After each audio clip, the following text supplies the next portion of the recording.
Profe, no lo escucho.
El audio.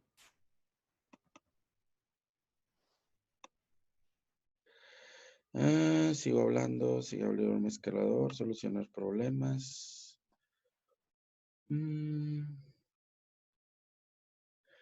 Abrí el solucionador de problemas de Ya lo audio. escuché, profe. ¿Ya se escucha? Ya. Ah, excelente. Buenos días. Oiga, Hola, maestro. Sí, dime. Karen me dijo que no se iba a poder conectar, que lo iba a ver en la liga grabado. Ok, sí está muy bien. Se lo dejamos grabado, no te preocupes. Ah, bueno, ok, gracias. Y pues ahí para que lo vea. Bueno, saludos a Karen y a Xochitl que lo van a ver grabados y a todos los demás que lo vean grabados. Ok. Bueno, les decía que son dos documentos los que ahorita considero importante de la guía. Este documento es nuevo completamente. Bueno, completamente entre comillas porque son las normas de control escolar de este gobierno. Y si han aparecido las normas de control escolar de administraciones anteriores, pero estas son de este gobierno. Por lo tanto, será importante no estudiarlas, sino conocerlas, ¿sí? Y este otro documento, me estresa que esta cosa no, aquí está, la barra del mismo programa no me deje abrirlo. Este otro documento, que es el de estrategias de inclusión. Ya hemos comentado en muchas ocasiones cuestiones de inclusión y por primera vez aparece este documento en esta guía. Había aparecido el libro morado, el del maestro Cedillo de la integración educativa en el aula regular, pero como tal este no. Una de las cosas que debemos de tomar en cuenta es, y que llama mucho la atención, por eso no seguí por la línea que estaba marcando, que estas recomendaciones se basan en nuevo modelo. La guía establece muchas cosas de nuevo modelo educativo 2017. Por lo tanto, no es que no nos estorbe o no nos sirva lo de la RIEP 2011, pues es importante conocer y es la evolución curricular y es la forma en que los criterios se han ido estableciendo, ¿no? Pero hay que clavarnos más en el nuevo modelo, ¿sí? Va a pasar el señor de las tortillas, pero lo voy a ignorar. Voy a ojear un poquito no lo tengo subrayado, pero será importante que ustedes lo puedan marcar y lo puedan conocer en base a los criterios de control escolar. Este documento ustedes lo encuentran en el Drive, en el Drive que ustedes descargan. Lo encuentran en referentes de consulta de la función docente. Aquí están los documentos. Y aquí están las normas específicas de control escolar. Ese ahí lo pueden descargar. Para los que lo ven grabado en YouTube, es de la página docentemexico.com. Me pueden mandar información para tener acceso o seguir viendo los videos en vivo como es en este caso. Ok, vamos allá. Son las disposiciones generales, la división, bla, bla, bla. No nos vamos a meter en mucho rollo de eso. Pero vamos a cosas muy específicas que debemos de conocer que, insisto, no van a aparecer esos tecnicismos, no van a aparecer esos tecnicismos preguntándonos, sino a manera de casos, ¿sí? Me voy a brincar un poquito, vienen definiciones, muchas definiciones técnicas, algunas cosas que debemos de conocer. Bueno, para esta administración, la evaluación es el proceso de evaluación, planificado, ya lo sabemos, que donde el maestro retroalimenta mediante su acción pedagógica y comunica a madres y padres de familia el desempeño de sus hijos. Niños, niñas y adolescentes, como ahora lo ponen, NNA. Ok, sigo. Esta, para mí, sucedió un caso en una secundaria donde estaba y pertenezco al grupo de Facebook todavía, ya no trabajo en esa institución, me cambié, es una que está acá en Buenavista, y publicaban los de buena fe, ese es el detalle, publicaban de buena fe los maestros los resultados de segundo trimestre y los reprobados, pero en una lista en Excel, en Google, donde ponían la, toda la, todas las calificaciones de todos los alumnos y todas las materias reprobadas. Esa puede ser, sin conocer mucho sobre esta cuestión legal, esa puede ser una falla, una falta a la protección de datos personales.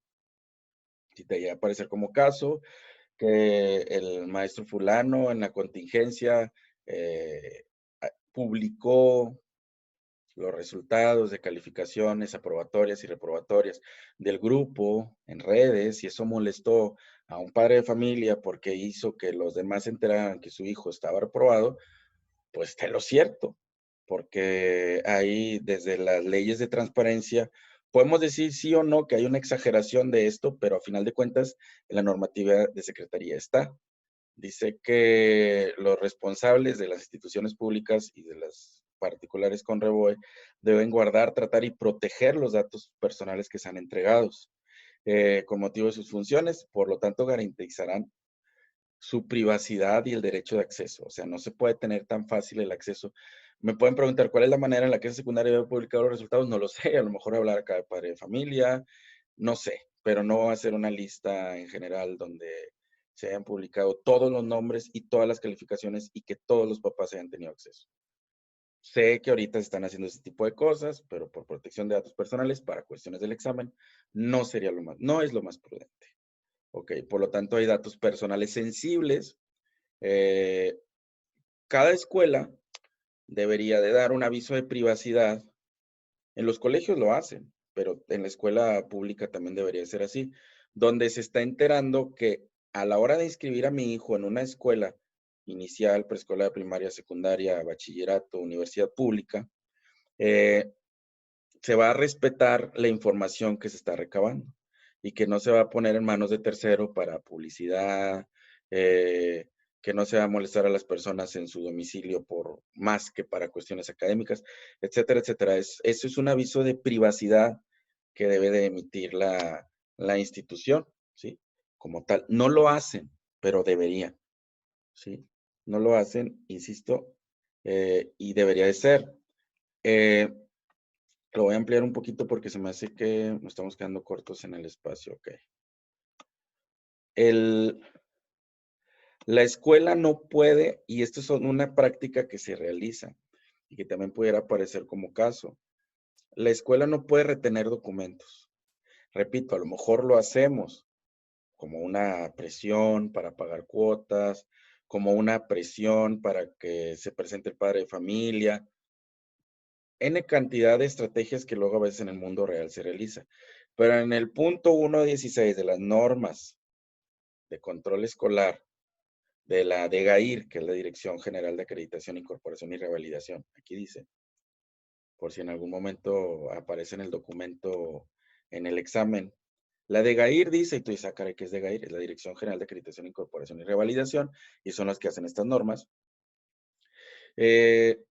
Dice que por ningún motivo las autoridades escolares, directivos o docentes pueden retener los documentos originales que se presentan para formalizar el trámite, ni retener documentos certificados, incluso si la madre, el padre o el tutor tuvieran cualquier adeudo, fíjate, o sea, lo está aclarando, ni aunque debieran lana de cuotas, de lo que sea, no le puede retener el documento.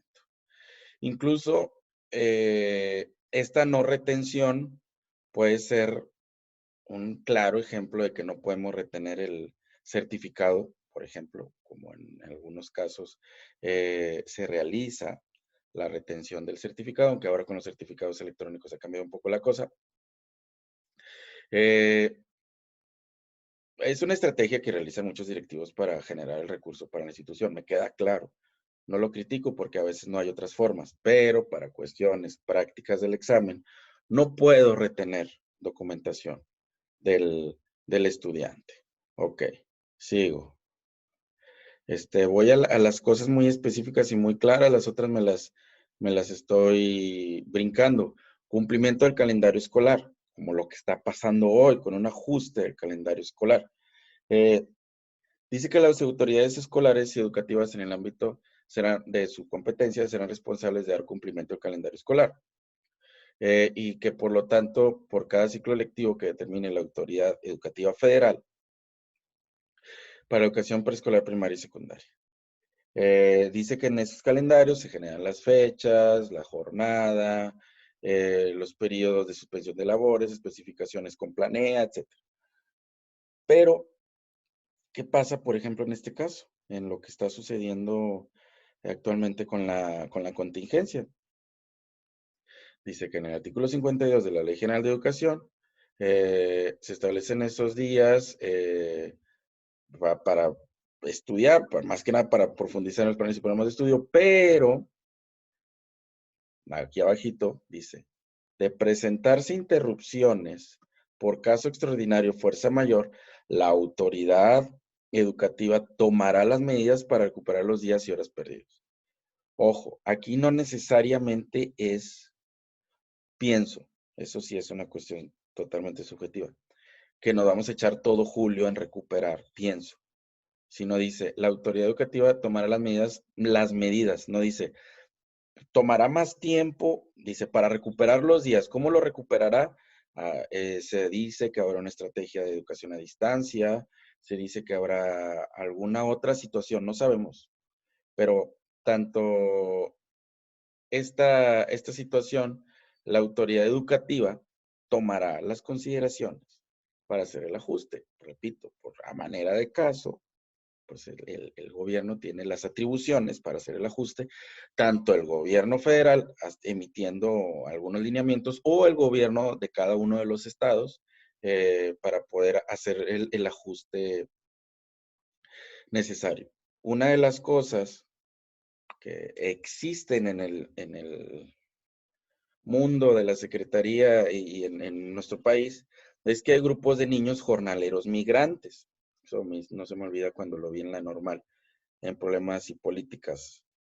Hay niños que se mueven con sus papás de acuerdo a periodos de cosecha. Si hay, no sé, cosecha, por decir, hablando dentro de mi ignorancia de ese tema, de tomate, pues van los niños 2, 3 semanas o un mes a cosechar tomate junto con sus papás. El gobierno aplicará una escuela rotativa para esos niños y luego después a lo mejor se mueven a otro pueblito donde siguen piscando el tomate y esos son niños jornaleros migrantes. Por lo tanto, esos niños también cuentan con el apoyo del Sistema Educativo Nacional para esos, ellos están de acuerdo a esos ciclos agrícolas y al ajuste que se realice. Ok, seguimos.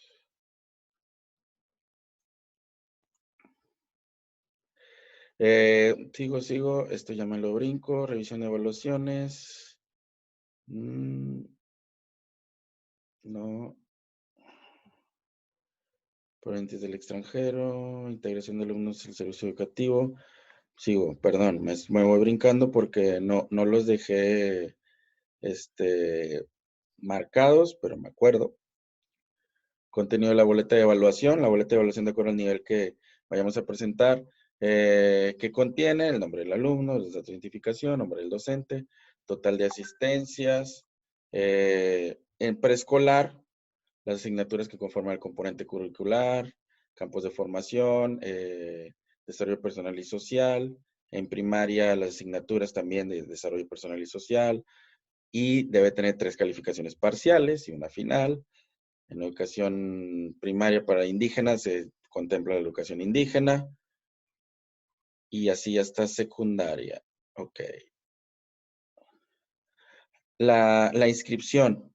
Dice que la inscripción y reinscripción de los menores a las escuelas de educación preescolar, primaria y secundaria se realizaría de manera inmediata al grado o nivel que corresponda según el documento probatorio de estudios.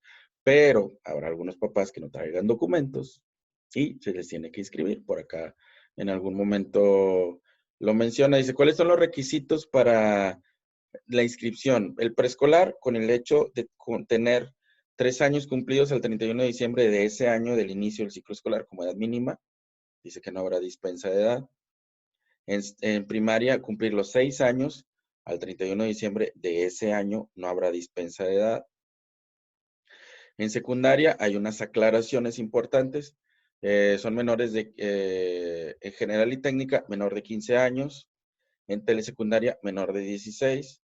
Y en comunidades rurales indígenas, centros escolares para población migrante, con que tengan sean menores de 18 años.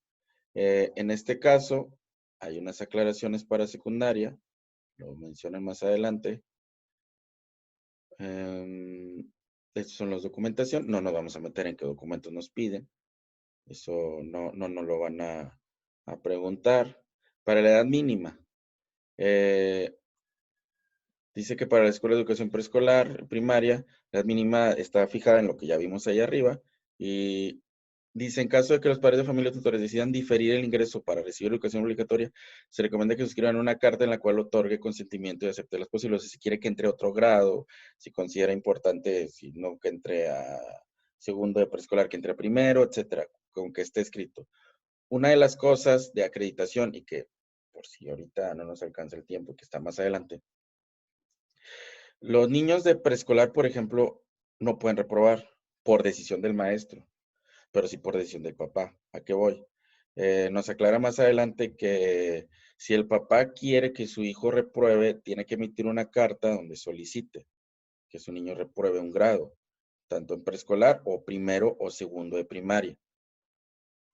Porque una pregunta muy técnica puede ser, ¿los niños de preescolar o primaria pueden reprobar? Pues pensaríamos que no, porque las normas dicen que por el simple hecho de haberlo cursado. Pero hay un candadito que dice que si el padre de familia quiere que su hijo recurse primero o segundo de primaria o algún grado de preescolar, lo tiene que hacer valer, lo tiene que dar de conocimiento a la autoridad, que es el director de la escuela, donde diga que pues él se va a hacer responsable del seguimiento puntual de sus hijos, etcétera. Vamos a esa parte. Ok, vamos a ver. También menciona que los directivos tienen que dar todas las facilidades. Si algún alumno no cuenta con la papelería, pasa en mi secundaria, por ejemplo. Si un alumno no cuenta con la papelería, se le tiene que inscribir mientras el padre de familia está buscando, dice que se le tiene que orientar, se le tiene que orientar de dónde sacar la CURP, de dónde sacar el acta, etcétera. O sea, no se le puede negar el servicio educativo al estudiante. Por lo tanto, pues no tiene por qué ser un problema. Aquí dice facilitar la inscripción y reinscripción. El director, con autorización, deberá inscribir o reescribir de forma inmediata a la solicitud o reinscripción. Asimismo, se deberá establecer acciones para garantizar el derecho a educación niños y niñas y adolescentes. O sea, no se puede negar. a final de cuentas. Por eso luego después andan batallando con la papelería de los papás. Aquí dice reinscripción, por el hecho de segundo o tercero, no necesitan una condición. En secundaria, conforme a la evaluación, ahorita lo vemos, y en primaria también. Ok, vamos a esa parte. Dice también una parte muy importante que pues, los directores del CAM le dan seguimiento. Los CAM son los centros de atención múltiple donde se atienden niños con necesidades educativas especiales que no están dentro de la escuela regular y tiene que brindarles una evaluación sobre los avances en sus aprendizajes. Ok. ¿Cuáles son los ciclos? Aquí están. La propuesta pedagógica, esto es en cuestión de extraedad, porque hay alumnos que son extraedad en un ciclo de educación y por lo tanto, no sé, un niño que haya reprobado varias veces debe ser visto como un niño extraedad y por lo tanto se establece mediante estos ciclos. Seguimos. Estoy buscando la cuestión, ya no meterme en cosas tan técnicas. Esto no, uno centralado, no, esto no considero que nos lo vayan a preguntar como tal. Hay que darle una leída. Obligación de evaluar, es obligación de la institución. Aquí está. Dice periodos de evaluación. El primer periodo de evaluación, ya sabemos que ahí está dividido en 3. El primero es del comienzo del ciclo escolar hasta noviembre, los últimos 4 días del mes de noviembre. El segundo, del comienzo del mes de diciembre hasta el final del mes de marzo, antes del comienzo de vacaciones de primavera, o lo que ocurra primero en el ciclo escolar. Tercero, de abril y hasta el final del ciclo escolar. Ahorita lo bueno que el ciclo escolar no está tan comprometido. Me preguntaba ayer un alumno de la secundaria, profe, ¿se va a cancelar el ciclo? No, pues esos son puros rumores. Ya evaluamos 2 de 3. Vamos por el tercero, ya veremos cómo se hacen los ajustes por parte de la Secretaría para evaluar ese trimestre que falta. La escala, esto no ha cambiado mucho. Dice que en preescolar no hay un valor numérico, sino dice que mediante observaciones y sugerencias sobre el aprendizaje en cada una de las asignaturas, los campos de formación académica, artes y educación física y las áreas de desarrollo personal y social, así se incluyen. Y los clubs de autonomía curricular y la educación socioemocional, se les dan recomendaciones a los padres de familia, a los tutores de manera oportuna. Y aquí lo importante en cuanto a la validación, a la acreditación en primaria y en secundaria. Dice que en primaria, para las asignaturas que conforman los componentes académicos y artes, educación física, las áreas de desarrollo personal y social, se expresan en números enteros del 5 al 10. Y los promedios con un número entero y un decimal. La calificación de 5, ya sabemos, es reprobatoria, la acreditación es de 6 a 10. En primer y segundo grado de primaria, la escala de calificaciones será de 6 a 10, o sea, por ningún motivo se puede poner un 5 en primaria, en primero y en segundo. Dice que los clubs, en los ámbitos de autonomía curricular y socioemocional, se da a conocer a los padres de familia y no se genera un número en la boleta de calificaciones. Hay un promedio, pero al final, eso ya lo sabemos. Pero vamos a lo que nos interesa, que en secundaria hay los criterios de acreditación, que son importantes y esto no los pueden preguntar de una u otra manera en forma de casos. Ya sabemos, dice en preescolar, se acredita con el hecho de haber cursado el grado correspondiente, pero en primaria se acredita con el hecho de haber cursado el grado correspondiente, primario y segundo. Pero ¿qué pasa con tercero, cuarto y quinto? Tener un mínimo de 80% de asistencia y un promedio final de 6 y haber obtenido, calificación aprobatoria en las áreas del componente curricular, formación académica y en las áreas de desarrollo personal y social. En sexto, eso, el 80%, y también haber acreditado esas áreas de desarrollo personal y social y las académicas. En secundaria, aquí es donde empieza un poquito lo complejo y lo que pudiera interesarnos para alguna pregunta de algún caso. El 80% es un candado importante hay que ver cómo se resuelve esta situación. Hay unos muy faltistas. Dice tener un mínimo de 80% de asistencia, promedio final en el grado mínimo de 6 y haber obtenido calificación aprobatoria de al menos 6 asignaturas del campo de formación académica y las de artes y educación física de área de desarrollo personal y social. Para tercer grado, 80% de asistencia, un promedio final de 6 en las asignaturas del componente curricular, formación académica y las áreas de desarrollo personal y social. Dice que para el caso de educandos con discapacidad o con dificultades severas de aprendizaje, atendiendo los principios de equidad o inclusión, el director de institución pública o particular, en coordinación con el docente de grado y del maestro de educación especial, en caso que lo haya, podrán ajustar los criterios. O sea, esas son las adecuaciones que podemos hacer para el caso de algún niño con necesidad educativa especial. Los criterios de promoción ya se dijeron. Y esto es lo que yo considero relevante de esta parte de de las normas de la Dirección General de Acreditación, Incorporación y Revalidación, alias de GAIR. Pero hay otro documento por acá, enlazado a este, que es este otro, el del nuevo modelo, pero el de estrategias de equidad e inclusión en la educación básica. Para alumnos con discapacidad, aptitudes sobresalientes y dificultades severas de aprendizaje, conducta o comunicación. Ya nos particularizaron ahí algunas cosas. Voy a avanzar un poquito de la presentación del mismo. Contexto, el fundamento jurídico es sí y no muy importante porque lo debemos de conocer. No sabemos si nos lo van a preguntar de esa manera, pero no memorizarlo, sino saber que existe. Que de dónde se fundamenta este principio de inclusión, en la Declaración Universal de Derechos Humanos, en la Convención sobre Derechos del Niño, y la Convención sobre,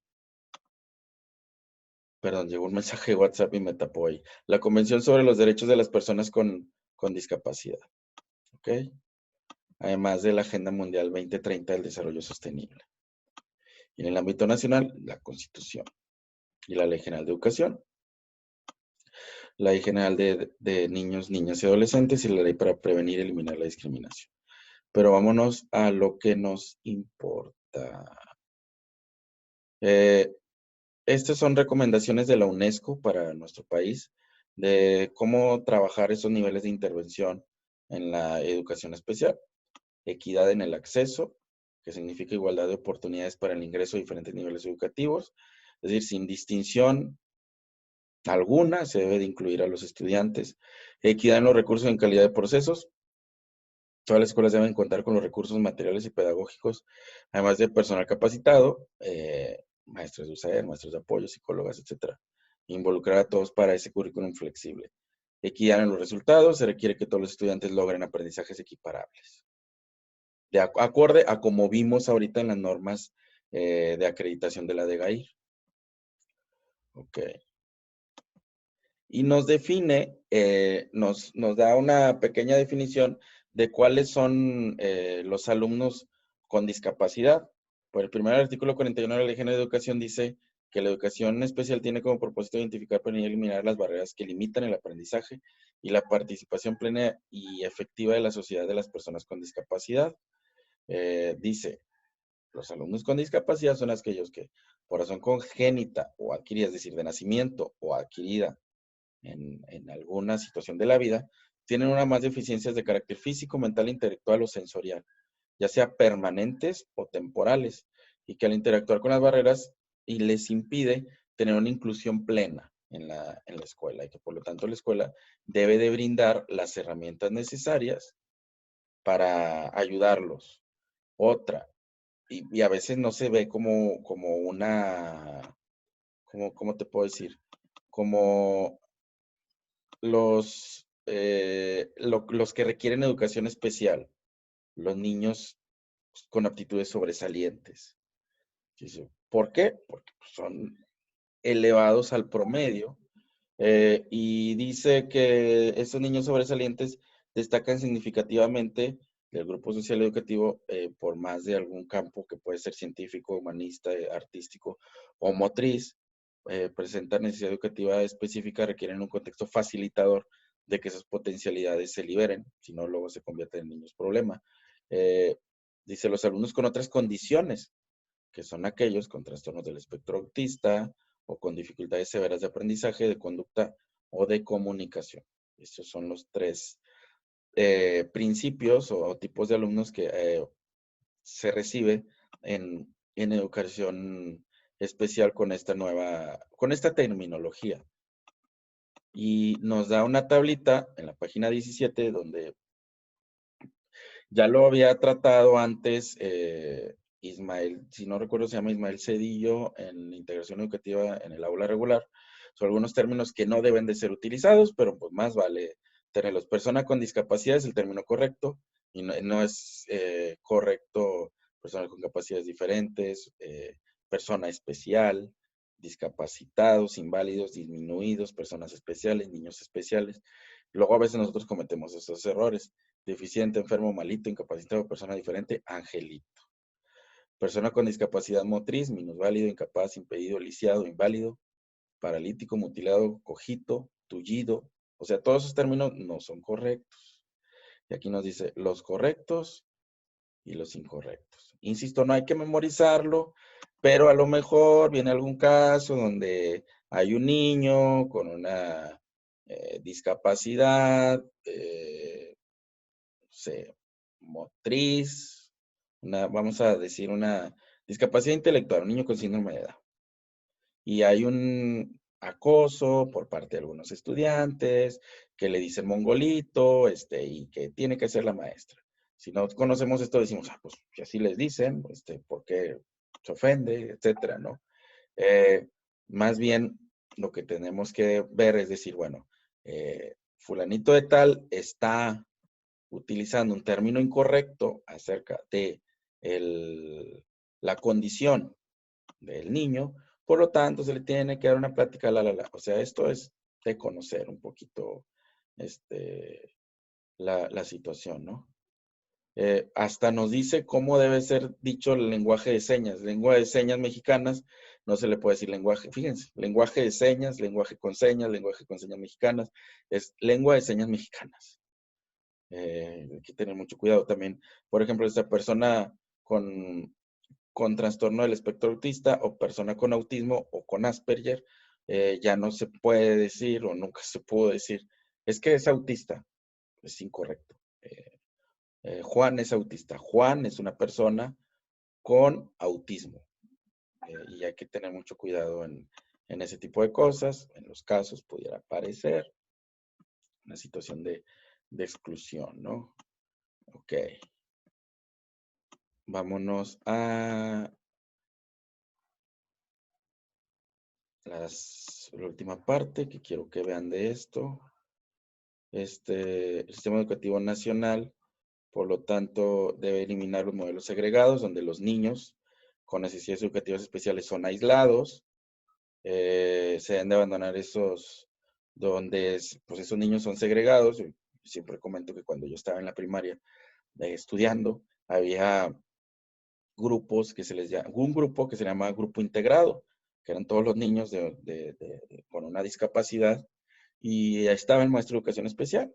Y eso más que nada es segregación, es aislamiento, y por lo tanto se tienen que impulsar modelos de atención donde haya maestros de USAER, psicólogas, etcétera, y no aislarlos de esa forma. Siempre pongo el ejemplo de Marco en el medio, el grupo de Dewey es un modelo ni mandado a ser de segregación, son niños que según tienen alguna discapacidad y son enviados al aislamiento. Y tiene un muy buen ejemplo de esa serie porque a final de cuentas en algunos de los capítulos se dan cuenta que son niños que tienen un potencial enorme y que si estuvieran en la escuela regular, pues se darían cuenta los maestros, ¿no? Ok, ya casi terminamos. No me ha salido la advertencia Empecé a las 10:15, más 40 minutos, pues ya debo estar por salir una advertencia de que ya me estoy pasando. Ok. Por lo tanto, el currículum debe ser inclusivo y flexible. El mismo planteamiento curricular lo establece en este modelo. Vámonos más allá, principios claves de la educación inclusiva, y con esto termino. Dice que la exclusión no es un problema de los alumnos, sino de las escuelas, y es muy cierto, a veces los alumnos entre sí se incluyen. La escuela debe de adecuarse a los alumnos y a sus diversas necesidades. Los alumnos deben ser atendidos en entornos inclusivos para que participen e interactúen en igualdad de circunstancias. Se promueve esta forma de convivencia, se promueve la diversidad. Esta es la verdadera diversidad, no la otra. Y no digo más cosas porque luego YouTube me censura. No he dicho algo por lo que YouTube me censure hasta ahorita y me desmonetice el video. Las diferencias en las capacidades de los alumnos no deben de representar una barrera, sino una fuente de aprendizaje para el maestro, para el alumno. Y por lo tanto, las barreras para el aprendizaje, que lo menciona aquí con estas siglas BAP, no se refiere a características inherentes al alumno, más bien a las condiciones. ¿A qué se refiere con esas condiciones? A que si el alumno tiene una discapacidad motriz y utiliza silla de ruedas, la escuela debe de brindar los elementos para poner una rampa. Si la, la escuela no tiene las condiciones físicas de infraestructura, sociales o culturales, debe de hacer las adecuaciones para poder hacerlas, ¿no? Me voy a adelantar aquí un poquito.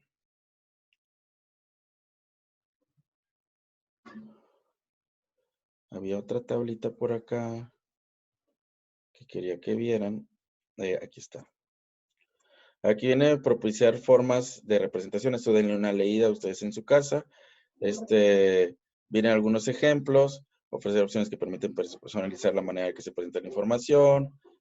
Cuestiones auditivas. Y aquí dice, todos los alumnos tienen características y necesidades distintas. Esto es sentido común.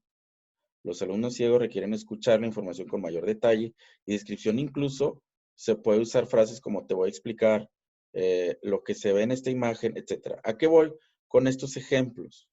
A que, insisto, no nos lo van a preguntar, pero a la hora de los casos será importante conocer cuáles son esos ejemplos que nos dice qué hacer con niños con alguna cuestión motriz, con problemas de comunicación, etcétera. Aquí te dice tal cual cuáles son las pautas de operación que tienes que realizar, ¿sí?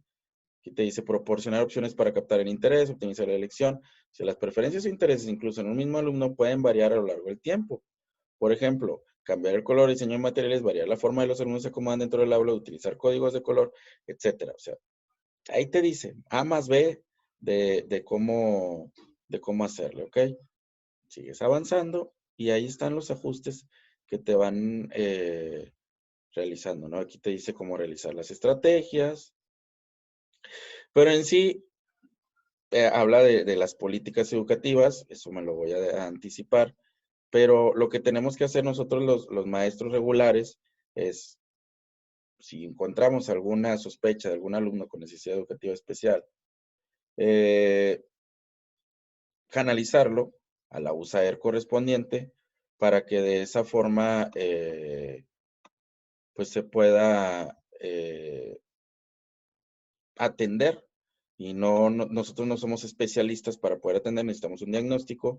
El del USAER necesitará también un diagnóstico externo donde se dé un mayor seguimiento, ¿no? Pero aquí vienen todos los ejemplos, las posibles acciones que tenemos que realizar. Es importante darle una muy buena leída a este documento. Insisto, no memorizarlo, pero sí saber cuáles son las acciones. A lo mejor no hemos tenido alumnos con necesidades educativas especiales y necesitamos conocer algunas estrategias de los mismos para poder atenderlos. Y si ya los hemos tenido experiencia, pues vamos a reforzar viendo esto y sabiendo cuáles son los mejores elementos de todo esto, ¿no?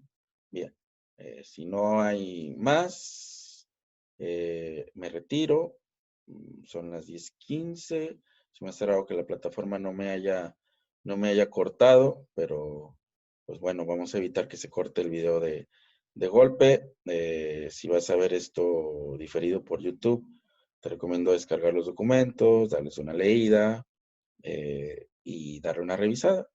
Y pues vamos a ver si la siguiente sesión es el próximo sábado, nos ponemos de acuerdo para darle seguimiento a todo esto, ¿ok? No sé si haya alguna pregunta por aquí o por WhatsApp. Si hay algo, si no, nos vamos. Los que tengan pendiente el curso de Nueva Escuela Mexicana y que ya se les abrió, no echen en saco roto, resuélvanlo. Los que ya lo tienen abierto, según vi las fechas, a algunos se les cierra ya el 15. Hay que terminarlo. Hay que terminar el curso porque se los va a agarrar el tiempo y si no hacen el curso de Escuela Mexicana, no los dejan presentar la valoración. ¿Ok? Bueno, estaba con ustedes. Me retiro, denle una revisada a esto. Cualquier cosa, me la hacen saber. ¿Ok? Listo, nos vemos. Adiós.